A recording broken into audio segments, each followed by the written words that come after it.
Good evening, everyone. Hope everyone is well. I'm here for another, I don't know what we call these Sundays, like new show. And yeah, I should be joined by a few others pretty soon. But I just wanted to shout out my football team first of all. It becomes quite normal to beat Tottenham, so it's one of those things. It happens. So yeah, we have had, I don't know, a kind of slow slash not slow slash everything going on, but not much going on kind of week. It's been a really weird one.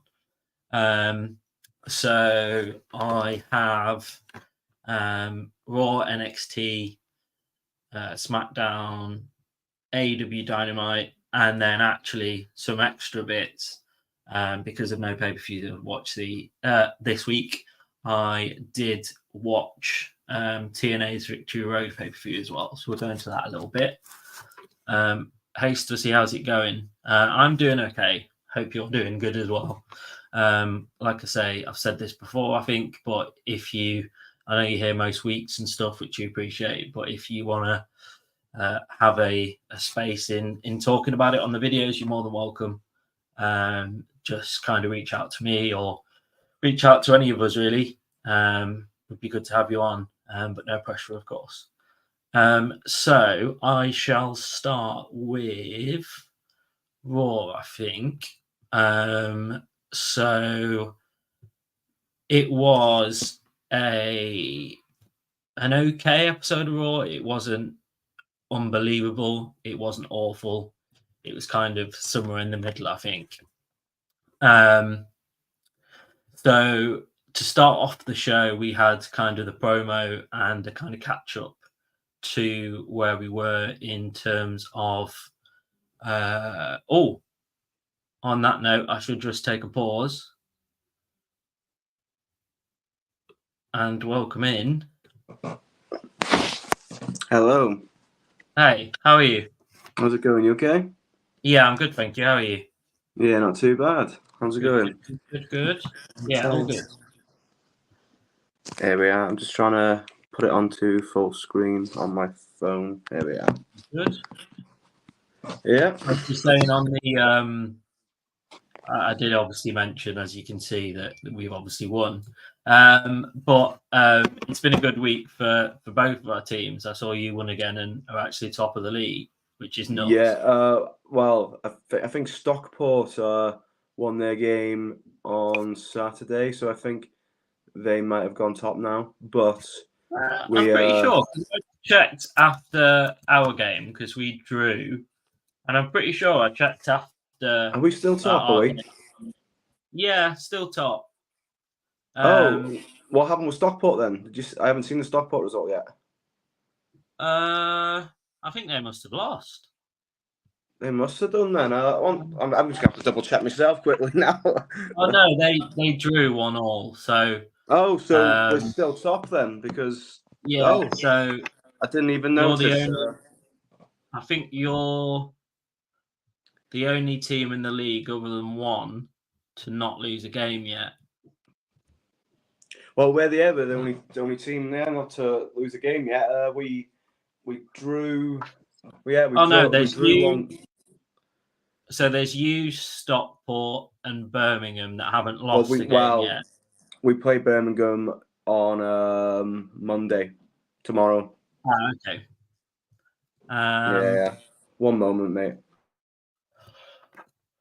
So yeah, that's an interesting one. Right. Let's go back to where we were at.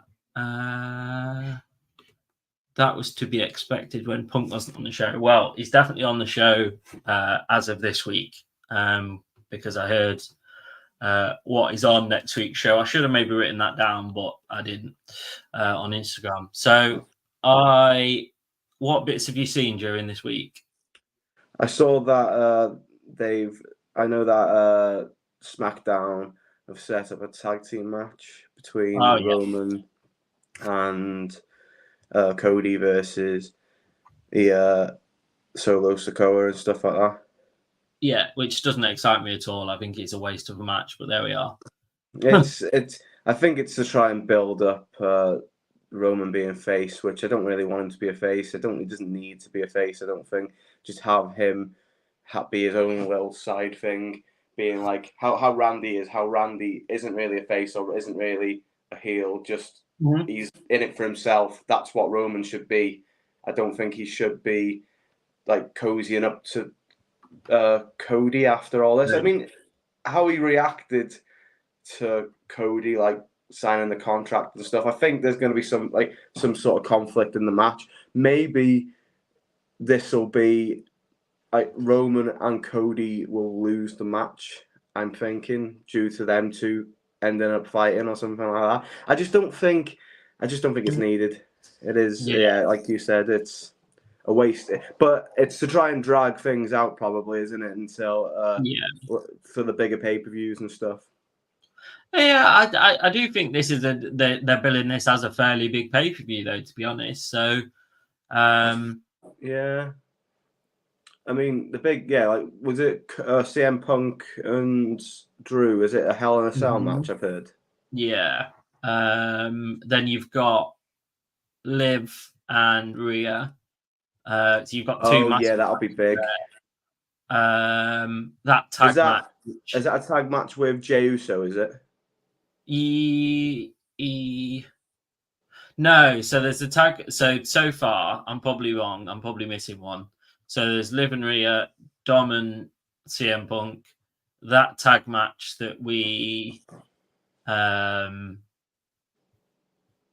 just mentioned. It's Gunther. There's a tournament, isn't there, for the IC title? So it's I remember there was a comment. So I think that's going to set up Jey, is it? Yeah, him against Jey. LA Knight against Andrade, I think. I haven't even kept track of that one, to be honest. So we'll start on SmackDown anyway. Yeah, of course, yeah. Mentioning of that. Tribal Chief. I'm not a fan of his new T-shirt that he came out in, where he's just got OTC, original Tribal Chief. Before he said it, I thought surely they're not going to call him old Tribal Chief. That would just sound terrible. But it's original. Yeah. I mean, I wouldn't buy that one particularly, but I do like the whole acknowledge me stuff and like the head of the table ones. I preferred them over the newer design, to be fair. Yeah, it's a gimmicky 1 week sort of T-shirt that you won't turn up in again, probably again. Yeah, probably. So yeah, I want to mention that obviously we had a new intro, a new SmackDown logo, which looks a bit weird. I'm not set on that yet. But the new intro is really cool. So at the start of the show, Triple H comes out because obviously it's their first week back on the USA Network. They used to have it apparently, then lost it, and now they've got it back again. So he just basically came in and does what he normally does, and announces that the steel cage match was first. I didn't really hold. Oh, that's gonna be first on the actual pay-per-view, that match. No. The first on the match. So the steel cage match that they had against Solo and Cody. Oh, okay, yeah. SmackDown. So I was I wasn't really massively excited for it, but it was better than I thought. But the one thing that I did, it was really bizarre. I watched the USA Network version of it by completely legal purposes. And every time the crowd chanted "Holy shit!" they literally bleeped out the whole commentary went. So normally they can just take out the crowd sound when that happens and keep the commentary there. Yeah. But they literally went deathly silent every time. And during this match, they must have said it 5 or 6 times, so the sound just cut completely. So it sounded bizarre. So to start off the match, Solo really takes control. There was a few moments for Cody. He did a Cody Cutter Watts hanging off the side of the cage, which is pretty cool. and then a crossbody from the top of the cage as well. Obviously, we know that Cody retains, but in terms of steel cage matches, they're normally on SmackDown pretty naff. But one was really good. I really enjoyed it, to be fair. There was lots from both. So Cody wins via pinfall. Bloodline do come in the end and kind of beat him up. As Jacob Fatu goes to the top of the cage, out comes Roman Reigns. They all kind of stop like they've seen a ghost. He then comes in, takes out all of the Bloodline, and then eventually the Bloodline take out Roman, but then Cody comes to his aid. And that was kind of all we had. So it was a pretty mad segment, to be fair. The match was fairly long. I think the match was like 20 minutes to half an hour. Yeah. So that's quite a lot of the runtime. That's a full quarter of the show, isn't it? Really? Yeah. Which I'm pleased they didn't do it like really quickly. I need to put that down because that's going to be annoying to people. So yeah, I'm pleased that they took time on that one. There was some really good moments. There was like Solo was just thrown into the cage so many times. It was actually quite inventive. It wasn't kind of your just normal standard match that they do. So obviously, like we said, that builds up a bigger picture that we'd find out later on in the show. But obviously, we've kind of told you already if you haven't seen it. There was a couple of matches in between that. Michin versus Piper Niven. That was one I skipped, to be fair. Like the next one as well. Oh, this was quite funny, actually. So A-Town Down Under were facing Kevin Owens and someone else. So the and someone else for a little while turned out to be this guy with a really hairy chest called Ricky. And he came out to the ring. He came up to the ring, and then Kevin Owens was like, well, you might all make fun of me now, but so unfortunately, the person who I wanted to have has had travel problems and can't get here. So we've got, and then he kind of whispered in his ear and went, "Who are you?" And he's like, "Oh, well, I've got Ricky." And so you kind of sat there like, really? Like, what's going on here? And then the ring announcer then like asked for Kevin Owens to come over, and she whispers and she's like, he's actually here. He's managed to get here. So then he stunners this random guy called Ricky, and then out comes Randy Orton as his actual partner. Yeah. They then go on and win that match. That was just the most random. To be honest, I thought that was quite cool. Like I actually liked that. It was a random, like he had a really hairy chest and his name was just Ricky. They didn't have like a wrestler name for him or anything. It was just Ricky. So that was cool.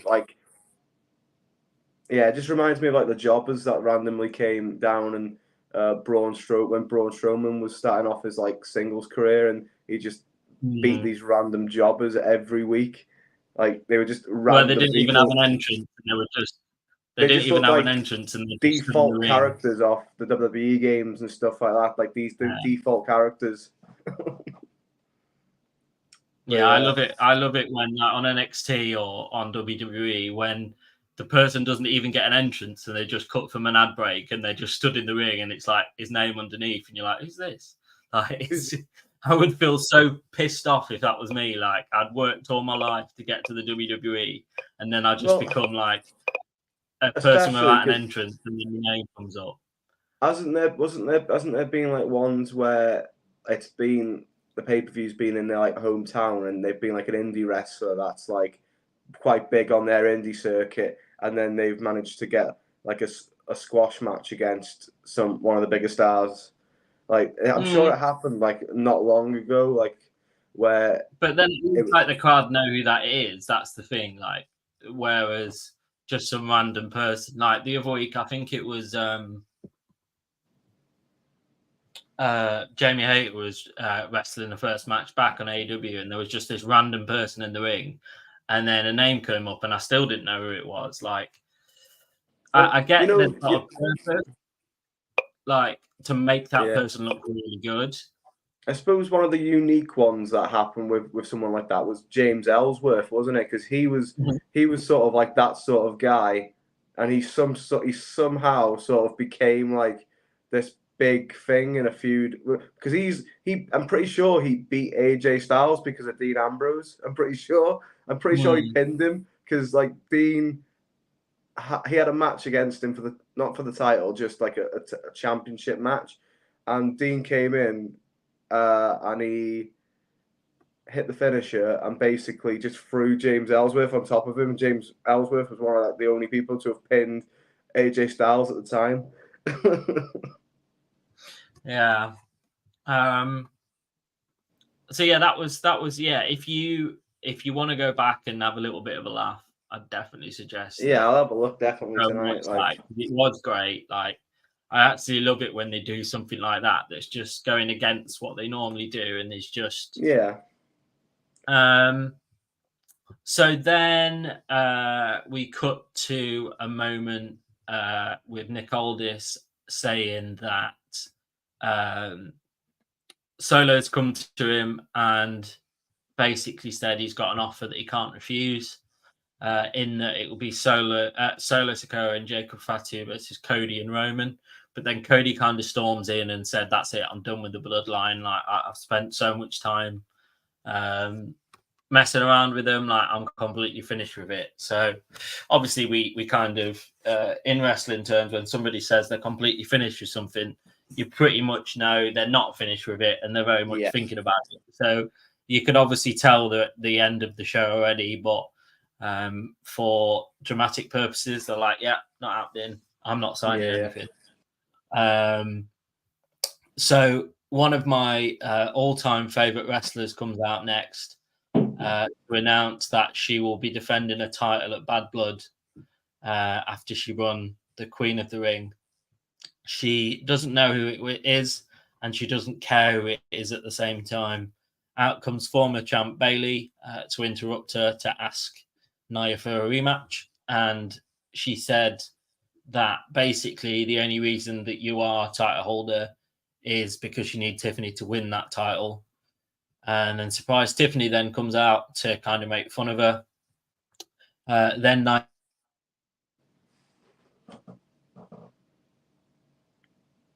Naomi comes out. How that ends in a oh, you're like crashing a bit, mate. I'm not sure if your internet, it's the internet. Oh my god. Am I crashing now for you? No, I think that is me. Let me have a look, see what I look like. It's gone off now. Is that any better? Yeah, it's working fine now. It was just like a weird, just like for a couple of seconds, you started like freezing. Oh, okay. So yeah, I don't know how that all ends in a title match. Title match? What am I on about? Tag team match.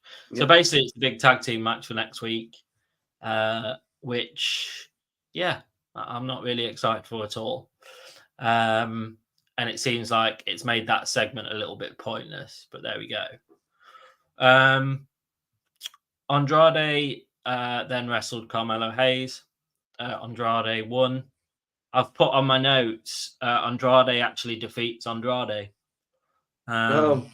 So that was he defeated his inner demons. Yeah, defeated himself, like. And then obviously LA Knight comes out at the end of the match to congratulate him for winning, and mentions that he'll be next to face him for the US title. I don't even know if that was announced before that that segment or whether that was just announced then.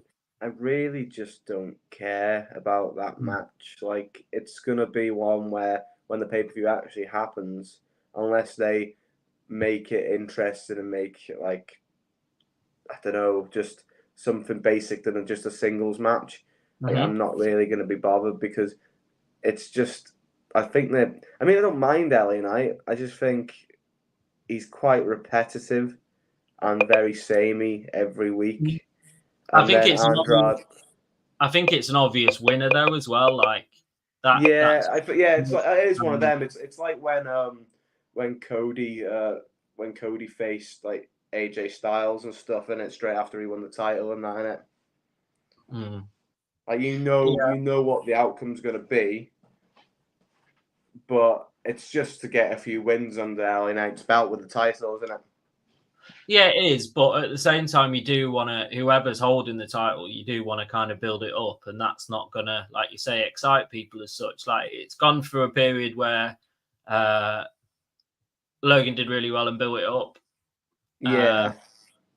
And then that's the thing. That's why I think that's why I didn't want Logan to lose it at the time, because he held it quite. But I just felt like LA Knight. It's good. All the build up to him winning the title is great, but then the title actually being on him, that's the problem. I think it's the same with Cody, with Roman. All the build up and then him winning the title, amazing. But when they've actually got the title, it's sort of like, where do you go from there? If you know what I mean.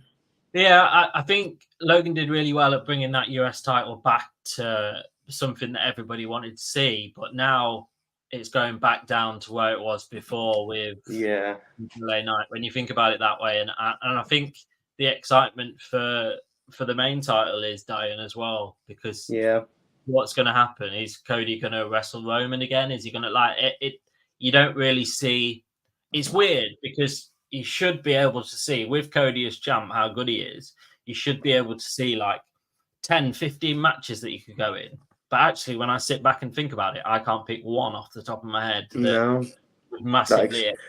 The only one, no, actually, the only title match that would really excite me between Cody right now is Cody and Randy, because it's like a full circle thing where because he's the reason obviously Cody had to retire and become Stardust, and that would be the only match I would actually probably care about between, like, if someone was going to have that rivalry with Cody.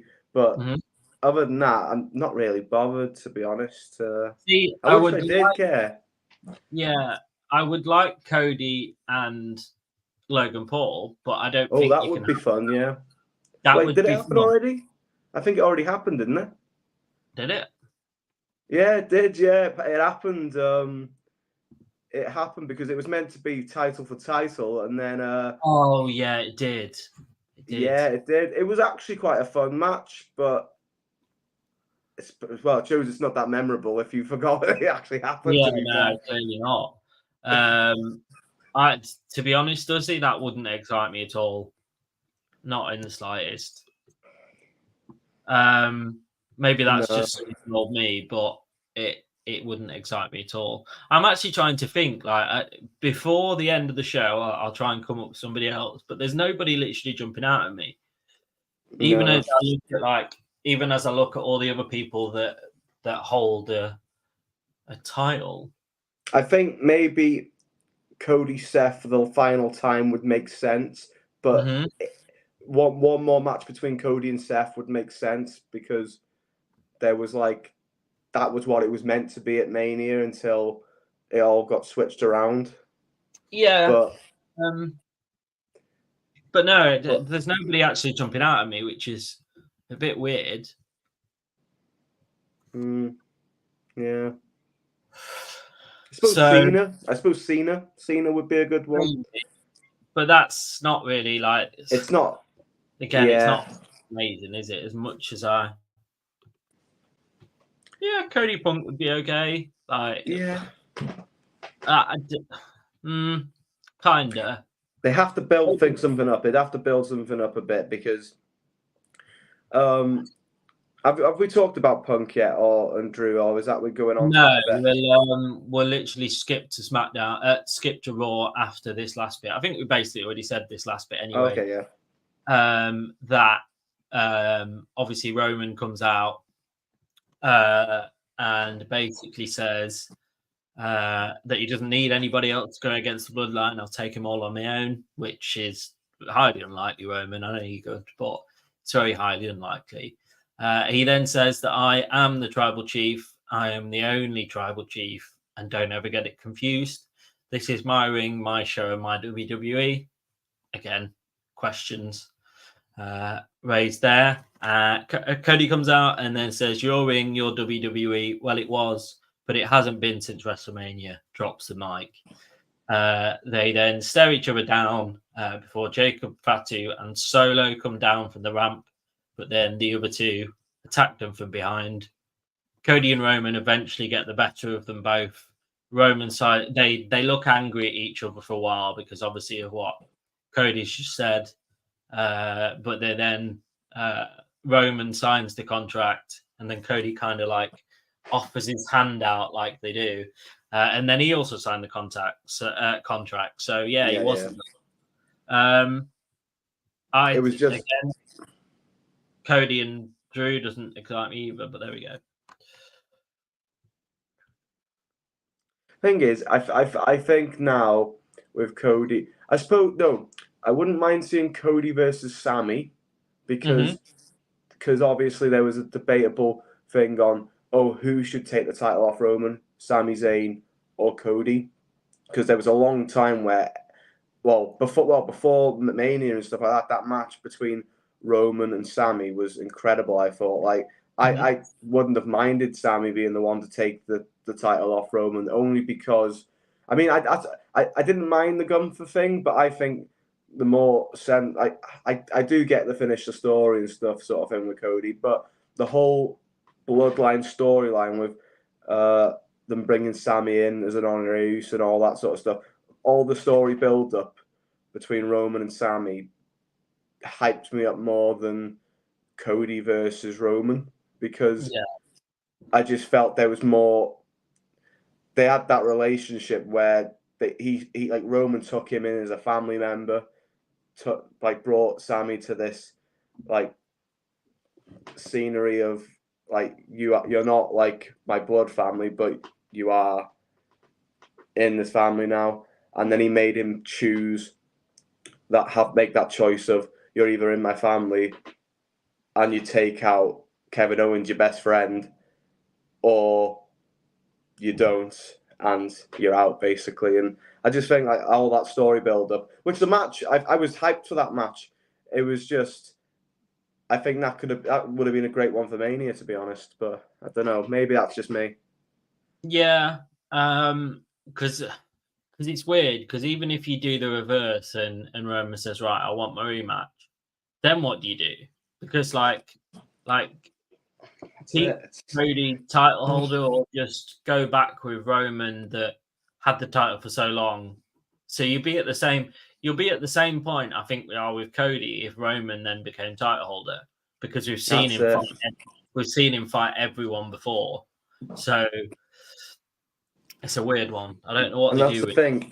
If Roman is now a face, like it doesn't seem in character for him to come and take the title from Cody after accepting all that sort. I mean, he's still not accepted completely. You can tell like from how he's being with Cody, but you can tell he's meant to be a face altogether, like becoming a face now altogether, aren't you? I think they've dug themselves into a hole without knowing that they're digging themselves into a hole. Yeah. And now they're probably sat there like, oh shit, what do we do now? So obviously we'll see, because obviously Cody is now in a match with Roman in that tag match, so we aren't going to see him defend it at Bad Blood. So I don't know what's after that, to be fair. I haven't looked that far. So Raw started off with a promo about why at 6 and American Made, because the first bit of action was the street fight. To be honest, I thought it was pretty, for how much they've hyped it up, I thought it was pretty bang average, to be honest. As you would kind of expect, they made sure that Wyatt 6 dominated. Yeah, because they can't make them look weak. They can't. Yeah, they can't do it any different at this point. They did still give them made a lot of time in the match. It didn't make them look bad at all. But I've just put that it was a bit all over the place. It was a normal like very PG street fight style. Uncle Howdy sat on his chair at ringside was probably one of the coolest things. But we've seen that before, of course, and that also doesn't say much about it. Stuff like this, I think, like characters like the Wyatt Six and stuff, and like say with like when the Fiend and everything. I think these characters are characters that you struggle to put in the ring and have actual matches. They're great for like the promo stuff and the showing up and attacking people and like the excitement. But when you throw them into an actual match in the ring, it's hard to make them look like this entity that they are, if you get what I mean. Like this, they're meant to be more powerful than a normal human being, and I just think it makes it hard for the viewers to like, because they don't make it justice, if you know what I mean. Like it doesn't look like how like they're dead strong compared to all the other wrestlers. They just sort of dimming the lights or have certain things happen, or they'll do like a certain move. Like what was it? Was it the Seth and Bray Wyatt match in the cage? Yeah. Where the Fiends just kept on getting back up, was it? Or did he just beat him? Or how did that happen? Yeah, I can't really remember, to be honest. But I do get what you're saying, because as I look at it, when it was when Bray Wyatt was still here and that whole Wyatt family, you had really, really strong wrestlers, like really, really good wrestlers. But now, no disrespect to the Wyatt Six as it is, Of course, yeah. But you've got Bo Dallas, who's great, probably not given enough time to actually wrestle and show us what he's got. But obviously, he's kind of taking a more back seat at the minute because he's kind of just sitting at ringside and observing. And so then, yeah, you're then left with Nikki Cross, who's great at doing the character that she plays, but not the most talented wrestler. You've then got Eric Rowan still, who's great. He kind of acts as the big enforcer guy. Who am I missing out? Nikki Cross. Did you already say Nikki Cross? Yeah. Nikki Cross, Eric Rowan, and then what's his name? The one that was attacking the Miz all the time. He's one, isn't he? Yeah. What's his name now? I don't remember. It's how bad it is. Like you forget all the names of them because of because you see them as the characters now, though, rather than the wrestlers. That's the thing. And I think that's where they need to work on that. They should have them come out as their normal type of characters. Like Nikki Cross should come out as Nikki Cross. Bo Dallas should come out as Bo Dallas more. They should all come out as themselves and not be like an alter ego. Like it shouldn't just be them constantly as these characters. They should have like also like a split personality sort of thing, if you get what I mean. Like how Bray Wyatt and the Fiend, they tried to keep that separate in ways, which I think that they were working with something there. I think you could, if they do it, if they can find the right way to balance it out, it could be really good. But yeah, I think this like all together, even with Bray Wyatt and stuff, rest in peace, brilliant character and everything like that. But I think they've always been chasing a new sort of Undertaker character, because Undertaker had the right balance of being the dead man and being the Undertaker and still being that wrestler in the ring and being able to perform in the ring as well. He was still like that. He still had like an entity about him, but he was still like, you could still tell he was a man. He was still like, he could wrestle a normal match without it being too fake, if you get what I mean. Yeah, I think they're trying to do that in a sense with keeping Bo Dallas very Bo Dallas and then Uncle Howdy. They're trying to do that, but obviously you're never going to be able to recreate the genius that Bray Wyatt had in terms of him developing his own character and knowing exactly what to do with it. So the other two that we were missing were Dexter Lumis and Joe Gacy. Again, both of those good wrestlers, but not out of this world wrestlers. They're not in the upper echelons, as some would say, of like wrestlers. So actually, Like when you mid-tier, think would you about say? it, yeah. So when you think about it, there is only really Bo Dallas and Eric Rowan that are like at the top of their game in terms of where they're at. So yeah, it's a weird one. I've never had to think of it like that, but as you've said it, yeah, you're probably right. I would like to see. I don't because I was trying to kind of think, right, what would I like to see? I think this stuff of American Made's done now. Like they've beat them twice. I think that's done. What I would like to see if they can do it correctly, I think this might reignite the Bloodline storyline as well. If they were the people to go after the Bloodline, because we're kind of that Bloodline kind of thing's kind of coming to an end. They're dragging it on now because it was one of the biggest things that's been carrying the company for the last few years. But I think once they're through with this story arc of what happens to Roman, will Roman just say, yeah, you go ahead as you are and I'm on my own now? Once that's done, they've then got nowhere to go with that. So I think they need to switch. They need to get Roman either on Raw, or they need to get Cody and Roman separated onto different brands other side of the table to switch things up a bit. I think that may be the option.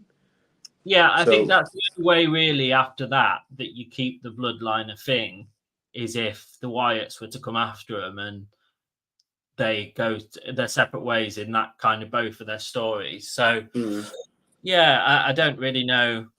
So that will be something interesting to for the future. See what happens next. We then got the segment where Liv and Rhea was announced for Bad Blood. Obviously, we knew that was coming, so that was hardly much of a surprise.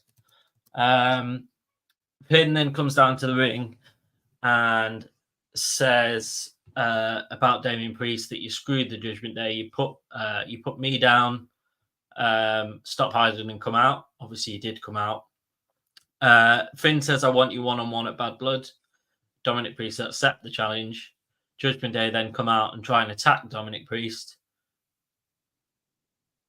Dominic Priest, I've done it again, haven't I? Damien Priest. I always do. I always do. I was thinking, is Dominic there as well? And I do that more than I say his name right, I think.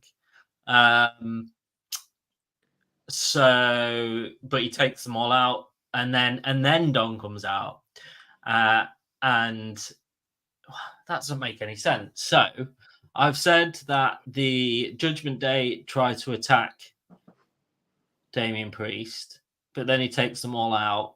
Don comes in, and they take over and start attacking. That doesn't make any sense. Is this actually where the Judgment Day are all attacking Damien Priest and Rhea, and then Jey Uso comes out and saves them? You've saved okay. my I remember seeing that, so at least that helps. At least I saw that. Yeah. And so Liv comes out limping. Yeah, and walks in and then starts attacking. Yeah, Rhea. so Don goes to her. Oh no, so Rhea comes out limping to help Priest. Dom goes up to her, and then Liv comes out and tries to blindside her, but Rhea turns around, smacks her in the head with his crutch. Dom then tries to take the crutch, but gets the same fate until Liv smacks Rhea in the leg. And then they all go to town. Dominic Priest, I've done it again. And and Rhea. Well, they're both in the ring at the same time, so yeah. And then Jay's who comes out, and the Judgment Day run away like they normally do. Yeah. Alba Fire and Isla Dawn was facing Jade Cargill and Belair for their rematch for the titles, but they I do not have a clue what's going on with the women's tag team titles at the moment, to be honest. They don't get it. Liv, what am I on about? I'm getting really confused now. Be it Belair. Jade Cargill and Belair retain it again. Okay. It seems like the title switching between two teams just back and forth for a little bit. So I think we're running out of ideas in terms of that as well. Then Bret the Hitman Hart comes out, starts speaking, but Gunther comes out. We know how vocal I've been about Gunther over the last couple of weeks on the mic. So I was really disappointed when he come out because it was going to be quite a good segment. So he got obviously massive boos. He spends a bit of time bigging him up and then says, which made me laugh, stood across the ring from Bret Hart and he said, "It's almost like a passing the torch moment." I actually laughed out loud then because I was like, it's really not. So he then said, "I am the best there is." No, hang on. I've got my notes again. This wonderful week for notes. This. So basically, I think he did a little gimmick on like kind of saying the best there is, the best there like has ever been. He kind of said that he's looking at the best there is and the best there ever will be, which again made me laugh. Then goes back on to bigging him up and said, "Then you'll always be a close favourite to my actual favourite. My all-time favourite being," I was imagining like, I don't know, Undertaker or Cena or something like that. And he said Bill Goldberg. That is the most... That is the most random thing I've ever heard in a while. Like, I was expecting like, I don't know, Cena, Undertaker, Randy Orton, like any of these people, and he just went, "My all-time favourite's Bill Goldberg," and I'm like, okay. Which I don't know, for his sort of character, that sort of makes sense. I don't know why. It does. I just think it makes. Oh, you know what? Even more funny would have been something like Ryback. Yeah, but when you actually look at it, I know they're trying to make it probably comical. That's probably the angle. But like when you seriously sit down, like although Goldberg was really good at what he did. Goldberg's a legend in a lot of ways, and you know what? I do like Goldberg. He was very dangerous in the ring, but he was entertaining. I'll give him that. I thought he was quite entertaining. I think he has had some great matches, but when you put them side by side and compare the two, like there unfortunately is no comparison at all. Like very different sort of wrestlers as well. I think. Very different. Yeah, very different types, aren't they? For sure. Sammy then comes out to interrupt, saying like, "How dare you like slander a legend's name like this?" And he's a hero to everyone in the city because they're in Canada and everybody in the back. Challenges him to a match and says like, title holders don't run, they stand their ground and fight. Gunther then says, "Nah," again, 2 weeks running.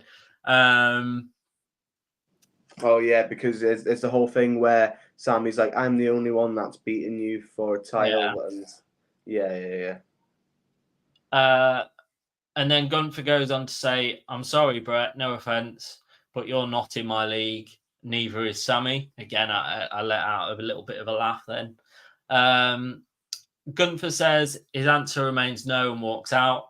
Bret calls Gunther a gutless yellow coward. I don't know where the yellow bit comes into it. Like he's not a minion or like yellow is a it is basically calling someone yellow. It is basically calling them coward. Basically, it's like an olden time word. I only know this because of Back to the Future 3, because in the Western days they call people yellow if they're like scared of a fight or something like that. Right. Okay, that makes sense then. So Sammy then goes to beat up Gunther as Gunther tries to get to Bret Hart to beat him up. I just put quite a pointless segment. Kind of held no purpose at all for Gunther to say, "No, I'm all right, mate." Again, Yeah, it's going to happen where it's going to be like Sammy's going to force it to happen, isn't he? Or like it's going to be like he's going to make Gunther basically have no other choice than fight him. Yeah. But again, it's not. Again, it's a match that we've seen 20 times over, so I'm not sure I want to see it again. Like, thing is, do we need it? Because Sammy should be just focusing on his own thing at the moment, maybe. Like, but then again, but then again, we reach a point where we're at with the other titles, and we go. In Gunther's reign, we pretty much saw him wrestle everybody that he needed to wrestle. So we're in that same boat. Yes, it's great to have these like massive people as title holders, but nobody wants to see them wrestle the same people over and over again. So it's a weird one. Really weird. It feels like with such a big roster of people and choices and stuff, we're subjected to the same big stars having the same matches with the same people all the time. Yeah. Like in that certain group. See, that's what I think at one point sets, for me anyway, sets WWE and AEW apart, is they both got massive rosters of wrestlers, but AEW a lot of the time they get them well, but a lot of the time they try their best to get everyone involved as much as they possibly can. Whereas WWE always have their favorites that they then make us watch all the time. Again, I don't want to. There's a reason why they are where they are. Like they get the biggest people and kind of set them out to the world. That's why they're big as they are. But I don't think they do very well at involving everyone. They just kind of spoon feed us the ones that they want to spoon feed us, and that's it. Which is why a lot of the people that aren't their favorites then move over to TNA, move over to AEW, because they see themselves getting a better opportunity there, which most of the time they do.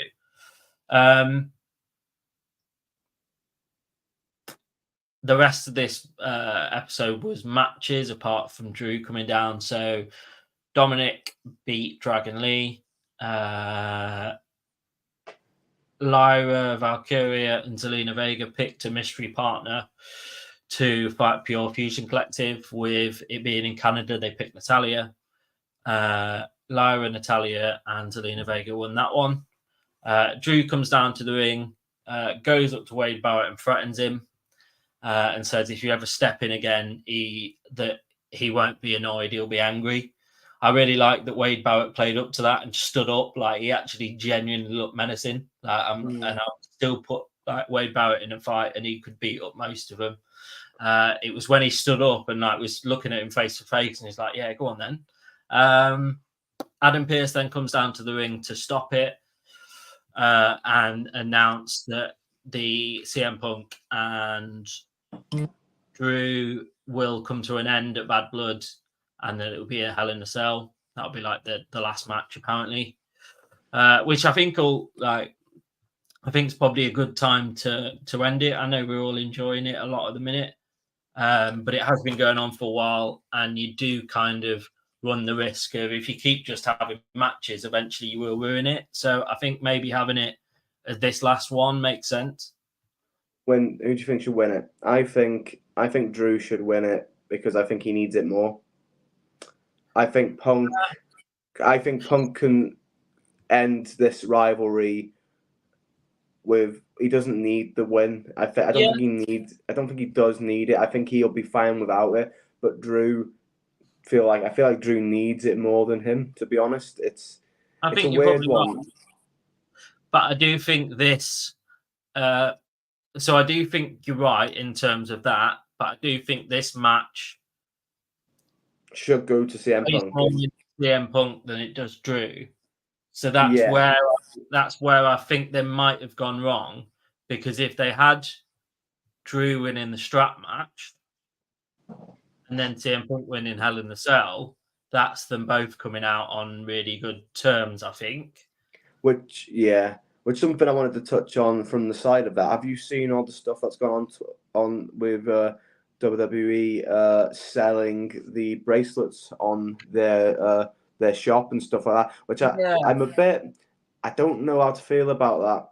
I think it's a bit of it's an odd choice to go with. It's a money grab, isn't it? It's the darker side of WWE that do all they can to make money on a situation. But I do feel sorry for the girl, because there was a girl on Twitter that created that bracelet and she gave it to CM Punk, I'm pretty sure, at a Comic-Con. And there was a whole storyline about it. And I feel like hopefully she will get some sort of she will get something for it. I think she deserves it because she's the one that made the bracelet for him. Definitely. But I don't think it'll happen. But I think she deserves some sort of credit. Like, she's put on Twitter, she doesn't want anything for it, but she would have liked like a little shout out or a little bit of credit given to her for the all saying this merchandise was inspired by a fan or something like that, which they should have done really. But it's that side of the company, like you said. Oh, hello. Am I on my own? Okay. Just wait until he comes back.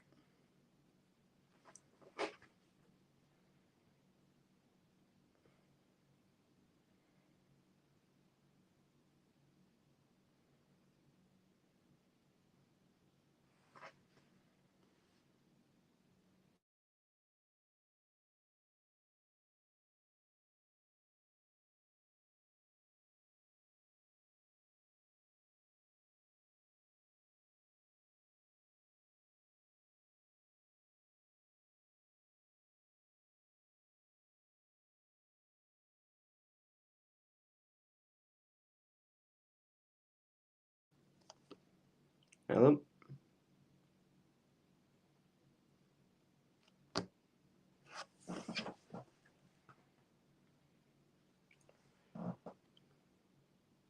Is anyone in the chat still? Or is there someone? Hello, you're there. I am. I've just got my phone at the ready as well. My internet just keeps cutting in and out, which is wonderful. Oh, no worries, mate. I thought I wasn't sure what had gone on.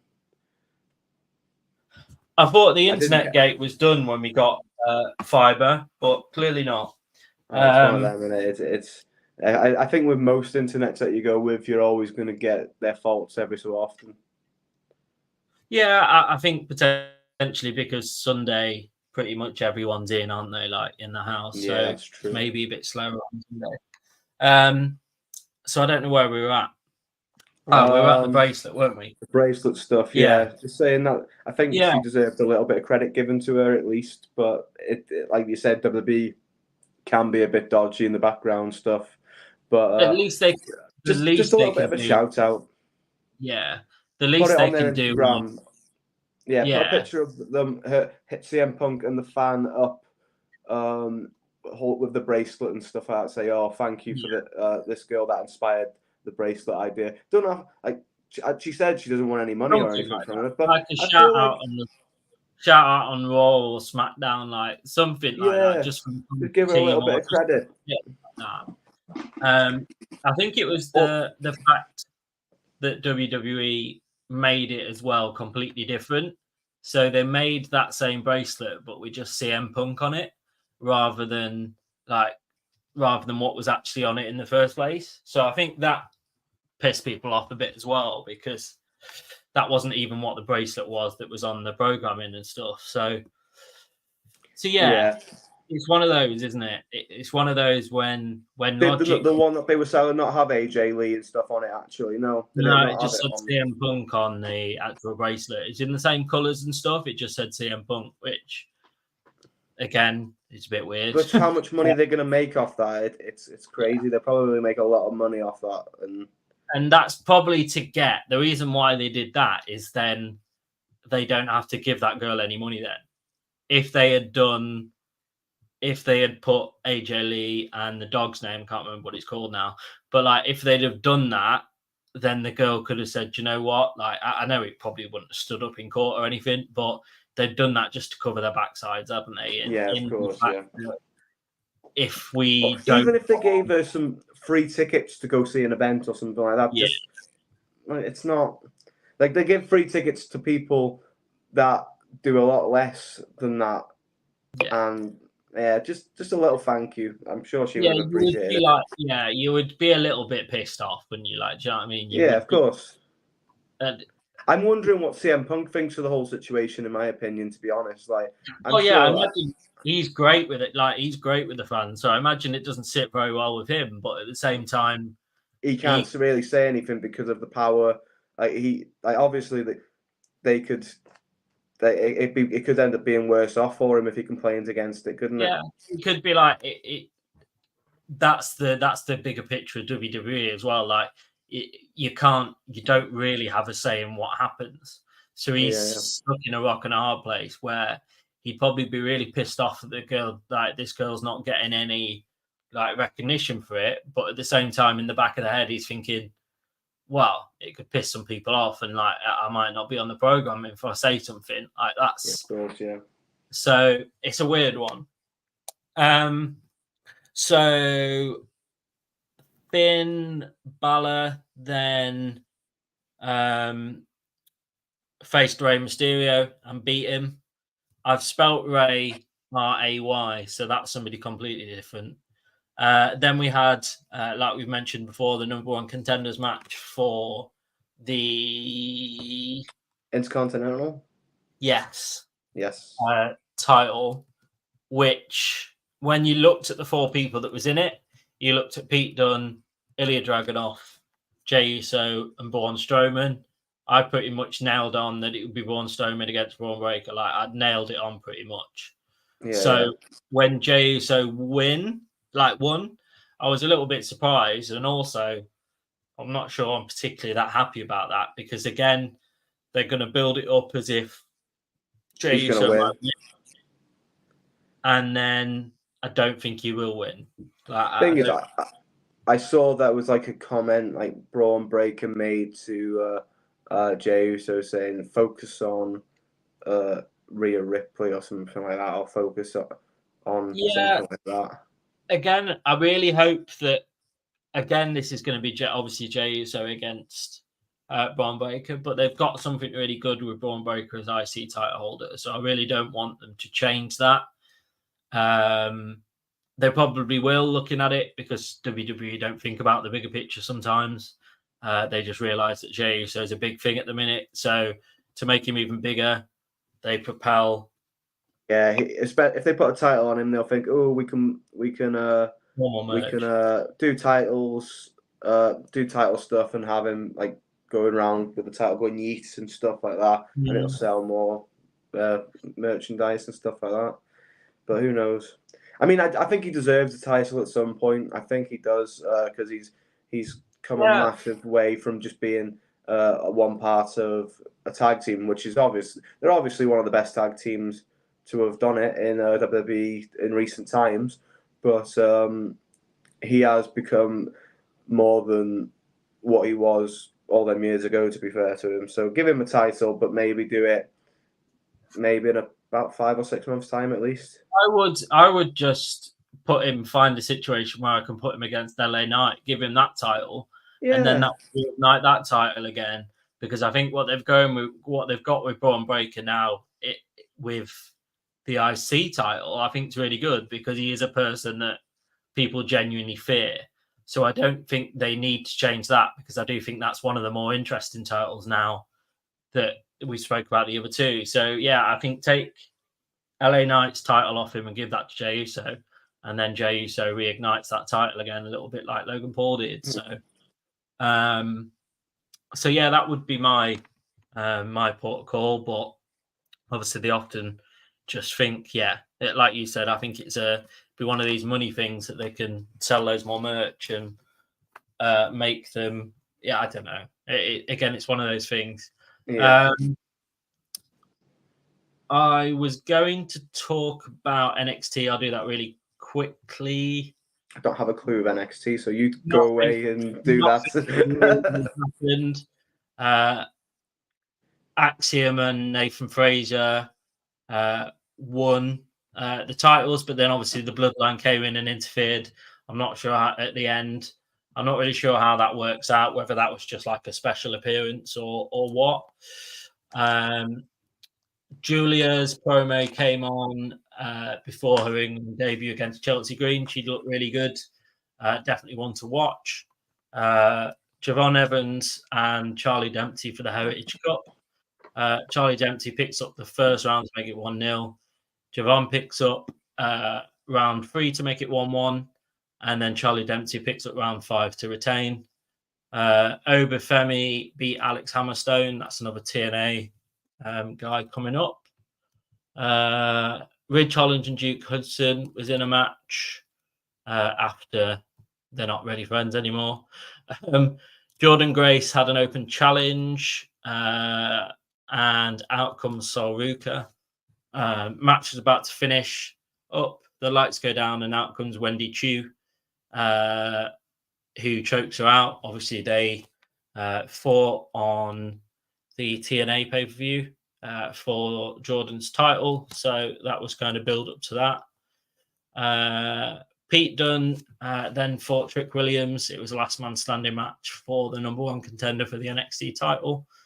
Trick Williams picks up the win. So we've got a repeat of Trick Williams and Ethan Page for the title. Dynamite was pretty stacked. Christian Cage starts off the show and said he's carried this company on his back for the last year and a half, which again made me laugh. He goes on to praise Luchasaurus / Killswitch and says he's now who he wants him to be. Decided it wasn't the right time or place to cash in his contract. When actual fact he got stopped from doing that, but we'll go with that. He said, Bryan Danielson, make no mistake, your days are numbered. I'm the next AEW title holder. Don Callis. I don't know why I put BC. Don Callis asked Will Ospreay if he can team with Carl Fletcher in the Casino Gauntlet that was on later on that night. Which is a number 1, which is a match for the title against the Young Bucks. There was a title match with Jack Perry and Leo Rush. Jack Perry obviously retained. Pac says the company is ours, meaning the company is Blackpool Combat Clubs. Ricochet and Sammy Guevara. Ricochet won that. Darby Allin comes out and says, someone's been looking for me, I'm right here. John Moxley obviously comes out and says nothing's changed between me and you. There's a lot I want to talk about. He praises John Moxley and says he's always looked up to him, but he doesn't like him anymore. John Moxley then says, you've got to hand your title shot over to me. Darby Allin obviously said, nah, you're stupid. Have you been dropped on your head or have you been drinking again? And then says, well, there's one way to settle it at Grand Slam. We'll have the match with your world title shot on the line. Mariah May was in a eliminator for a title against Queen. I don't know. Queen somebody. She lost though when Mariah May won that match. This was quite a cool bit. I don't know if you saw this. So Chris Jericho at the end of the trios match, he has said to Orange Cassidy, I want my $7,000 back. That is suit. So to catch you up a little bit, the Learning Tree were in the ring and Orange Cassidy put like this liquid down from the rafters, which Chris Jericho's suit. and he basically said that was a $7,000 suit, and he's demanding his money back. So Orange, I want my $7,000 back, but I keep feeling like you're not going to give it to me. So I'm just going to keep taking your things, like your beloved backpack. I found a picture in there with you and your former best friends. You're still obsessed with friendship. Let me give you a lesson. There's no friends in pro wrestling.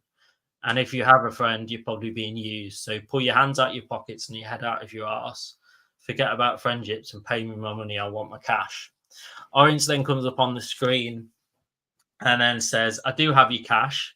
He brings out some coins, but he just says, I don't have it all on me at this moment. But my boys, they're bringing the rest of your cash. So out comes Kyle O'Reilly and Jay Briscoe driving a digger towards Chris Jericho's new Bentley. Oh no! And they in that digger they have like, well, you'll find out in a second. So they drive the digger up to it thinking the digger's just going to like pick it up and destroy it a little bit, but then they literally put the digger front up and then just empty like so many coins on this Bentley, like that's like open top. Yeah, that's like, no, they didn't really do any damage to it, but it was the fact that it's open top, I think, and it's this like bright blue Bentley that they've spent loads of money on. So it's basically all like, it's basically saying, oh, here's your $7,000, but all in cash, all in coins. Yeah. So then Orange like goes up to the window and like takes some like as change. And then obviously Chris Jericho's and then going, oh my God, my new Bentley. But yeah, that's that. Nigel McGuiness then comes into the ring and announces that he has a match with Bryan Danielson at Grand Slam. That was kind of the surprise moment.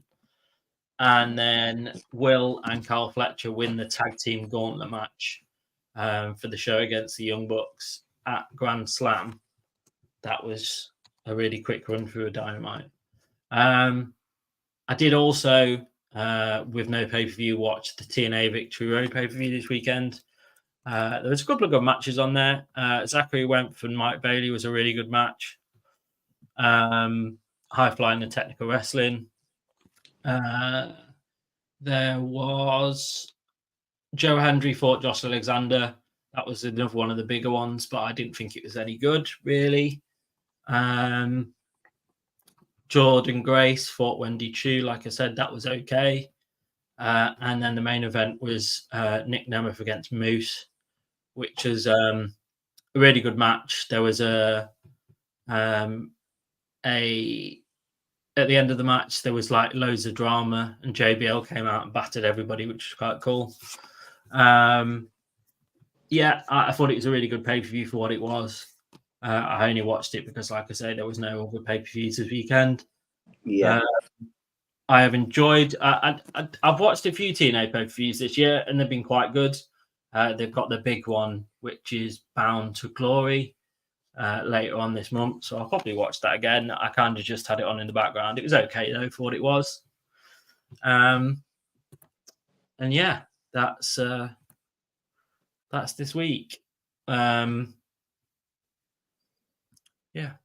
Yeah. So I mean, we've got some more things coming soon as well. Like we've got the new documentary coming out on Netflix, obviously about Mr. McMahon, which could, well, I know it's going to be a lot of stuff, controversial stuff shown on this documentary, but it'll definitely be interesting. I'm definitely going to be giving it a watch because I think there's a lot of stuff that they're going to touch on that maybe we didn't know about. I mean, I think a lot of the big wrestling fans will know a lot of the stuff, but it'll be interesting for people to watch it outside of the wrestling community and see how much stuff has gone on. Like that, I think that'll be really interesting to see, like the reaction of everyone else about like everyone saying about wrestling being such like being so fake in certain ways and stuff like that. They're going to watch this and I think they're going to be in shock how much stuff actually has gone on in this sort of company. Yeah, I think it's going to be. I think it's going to be one that I think we'll all watch, and I think we'll all come together and talk about it because I think when me and Lee did the did the one when there was the fall of WCW, when they had that documentary series quite recently. Yeah. We had a lot of engagement when me and Lee did that. So I certainly think there's a market for it. I think we let everything die down, because I think the best way that we can do it is have our own opinions, but then the opinions of people that like wrestling, people that are like you say, that aren't really into wrestling. Because obviously when you put anything on Netflix, you hit a point where you worldwide people start to watch it. It only takes it, I think, to get on the top 10 charts, which it will be when it first comes out, for hype to build, and everybody will start watching it then. So of course, and plus with WWE coming over to Netflix as well, I think that's going to be a big thing. Like, everyone's going to be watching this documentary, and they might think, "Oh, that documentary was good. I enjoyed some of the wrestling parts of it and stuff like that. I might start." 1 second. Yeah, that's all good. Yeah, well, yeah, I do think from what I'm hearing, WWE weren't involved in it at all. Oh, were they not?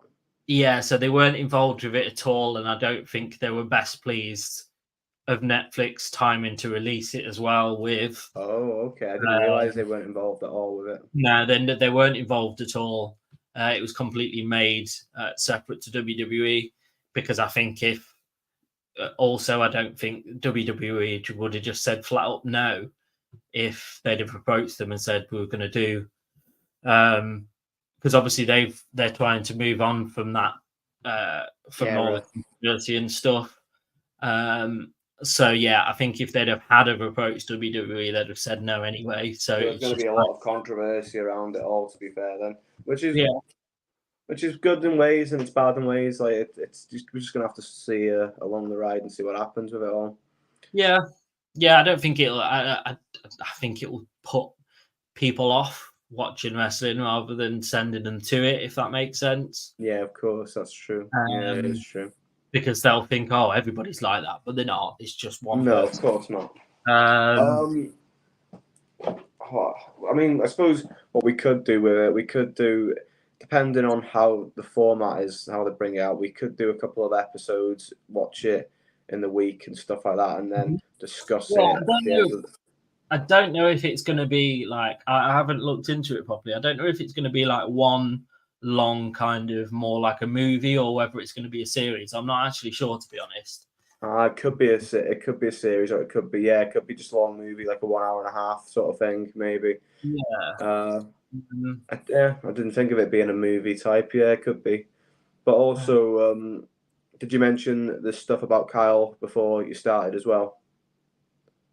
About him that's a good point. I forgot about that completely. So we had a message from Carl today that basically said today, I'm going to get the actual message so I can use the actual words. That today marked the year from today. So have a look. Was it the first time or something? The first?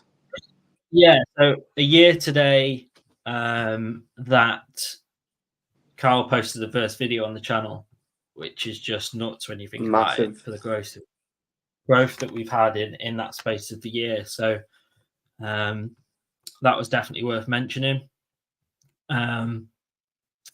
Yeah, we might do something for it. We'll see.